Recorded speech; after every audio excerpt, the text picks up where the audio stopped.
एक घोर शराब के कारण एक स्त्री ने गधे के साथ बनाए शारीरिक संबंध। दर्शक बंधुओं, आज का ये प्रसंग बड़ा ही रोचक और बड़ा ही ज्ञानवर्धक होने वाला है। श्रोता बंधुओं, आज की इस कहानी के साथ आप सभी कहानी की समाप्ति तक बने रहे, क्योंकि आज की इस कहानी को सुनने में आप लोगों को बड़ा ही आनंद आने वाला है। श्रोताओं, ये कहानी द्वापर युग के समय की बड़ी ही ज्ञानवर्धक और बड़ी ही रोचक कहानी है। आप सभी श्रोताओं से निवेदन है, यदि आप इस कहानी को पहली बार देख रहे हैं और अभी तक आप लोगों ने ज्ञानवर्धक कहानी यूट्यूब चैनल को सब्सक्राइब नहीं किया, तो बंधुओं चैनल को सब्सक्राइब अवश्य करें, क्योंकि आप लोगों का एक सब्सक्राइब हमारे लिए काफ़ी मायने रखता है।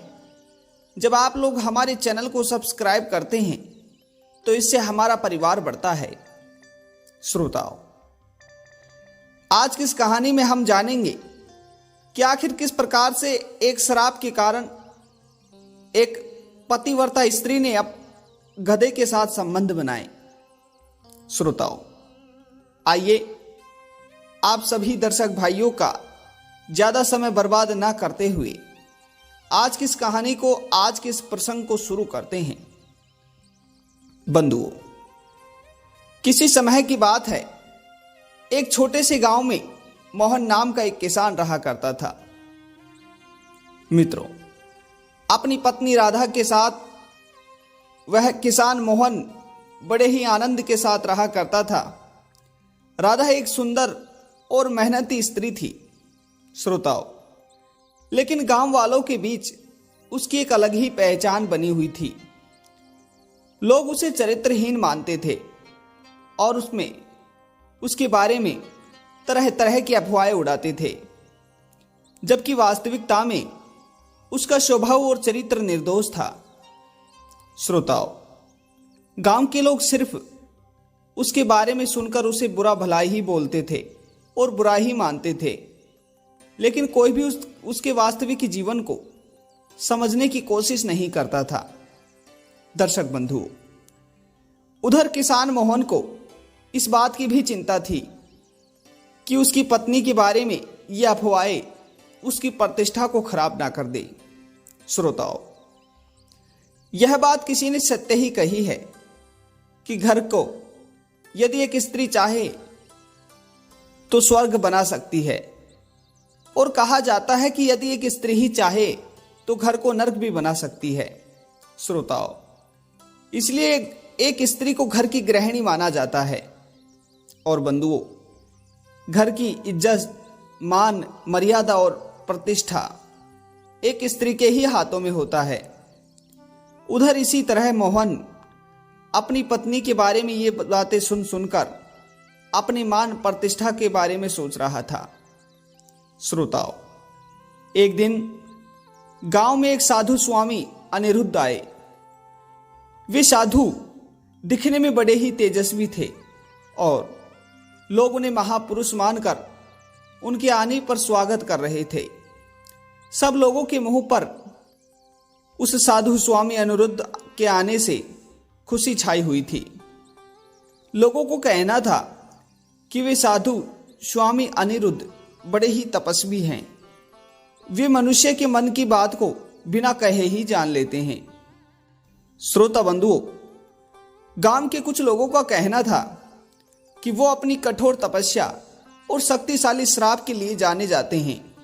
जब उन्होंने गांव में पहली अफवाहों के बारे में सुना तो उन्हें बहुत क्रोध आया।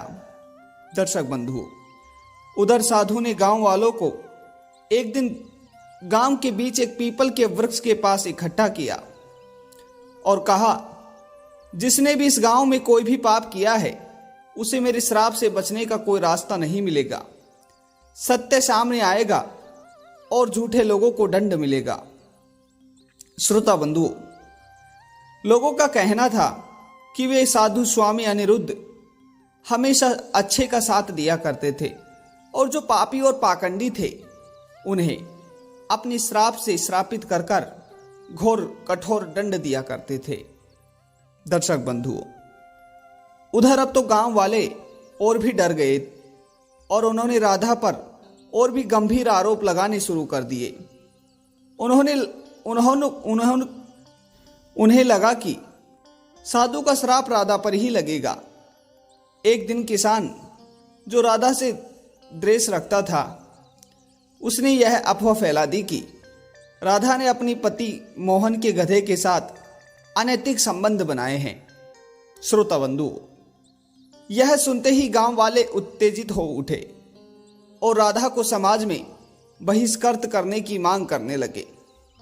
श्रोता बंधुओं, उधर साधु स्वामी अनिरुद्ध ने यह सुनकर तुरंत गांव की पंचायत बुलाई और राधा को भी बुलवाया।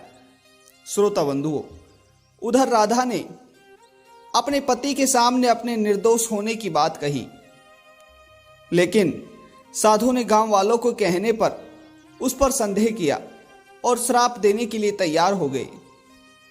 दर्शक बंधुओं, वहीं साधु ने गुस्से में कहा, यदि तुमने कोई पाप किया है तो तुम और तुम्हारा पति दोनों इस श्राप के भागी होंगे। अगर तुम निर्दोष हो तो गधा अवश्य सच बताएगा। दर्शक बंधुओं, फिर उसी समय साधु ने गधे को बुलवाया और उससे कहा, अगर यह स्त्री दोषी है तो तुम सत्य की गवाही दोगे। यह कहकर उस साधु ने अपनी शक्ति से गधे को बोलने का वरदान दिया। श्रोता बंधुओं, उसी समय गांव वाले चकित रह गए और गधा अचानक बोल उठा। गधे ने बोलते ही सर्वप्रथम अपने मुंह से यही बोला कि यह स्त्री निर्दोष है। मैंने कभी इसके साथ कुछ अनुचित नहीं देखा। वह अपने पति से सच्चा प्रेम करती है और हमेशा अपने कर्तव्यों का पालन करती है। श्रोता बंधुओं, और वह गधा बोलता है कि इस स्त्री ने अपनी गांव वालों के मुंह से इतनी बेइज्जती सुनकर भी गांव वालों के बारे में कभी कुछ गलत नहीं सोचा, गांव वालों के बारे में कभी भी कुछ गलत नहीं कहा, परंतु इन गांव वालों ने बिचारी इस पतिव्रता स्त्री के बारे में अपने मुंह से न जाने कितने गंदे गंदे कलंकित शब्द निकाले। इसलिए मैं तो चाहता हूं कि इसकी सजा इस बेचारी स्त्री को नहीं बल्कि इन गांव वालों को ही देना चाहिए। श्रोता बंधुओं, यह सुनकर गांव वाले शर्मिंदा हो गए और साधु ने अपनी गलती मानी। उन्होंने राधा और मोहन से माफी मांगी और कहा, तुम दोनों मेरे श्राप से कोई हानि नहीं होगी, क्योंकि तुम दोनों सत्य के मार्ग पर चल रहे हो। जो लोग झूठे आरोप तुम पर लगा रहे थे वे ही श्राप के भागी होंगे। श्रोता बंधुओं, इतना कहने के बाद में वे इसके बाद साधु ने उस किसान को श्राप दिया जिसने झूठ फैलाया था। तुम्हारी झूठी बातें और द्वेष तुम्हें तबाह कर देंगे। जिस तरह तुमने दूसरों की प्रतिष्ठा को ठेस पहुंचाई है, उसी तरह तुम्हारी प्रतिष्ठा नष्ट हो जाएगी। दर्शक बंधुओं, अब देखते ही देखते कुछ समय बाद गांव के लोगों को अपनी गलती का एहसास हुआ और राधा को सम्मान पूर्वक वापस समाज में स्वीकार किया। श्रोताओं, उस किसान की हालत धीरे धीरे बिगड़ने लगी और वह गांव से बाहर जाने को मजबूर हो गया और फिर दूसरे गांव में जाकर रहने लगा। दर्शक बंधुओं, कहते हैं कि इस कहानी का यही संदेश है कि बिना सच्चाई जाने किसी पर आरोप लगाना उचित नहीं है। सत्य का मार्ग हमेशा सबसे शक्तिशाली होता है और झूठे लोगों को अपने कर्मों का फल अवश्य भोगना ही पड़ता है। श्रोता बंधुओं, ये छोटी सी कहानी आप सभी श्रोता बंधुओं को कैसी लगी कमेंट बॉक्स में अवश्य बताइएगा। और एक बार पुनः मिलते हैं ज्ञानवर्धक और रोचक कहानी के साथ। तब तक आप सभी श्रोता बंधुओं का बहुत बहुत धन्यवाद। जय श्री कृष्णा, राधे राधे, हरिओम।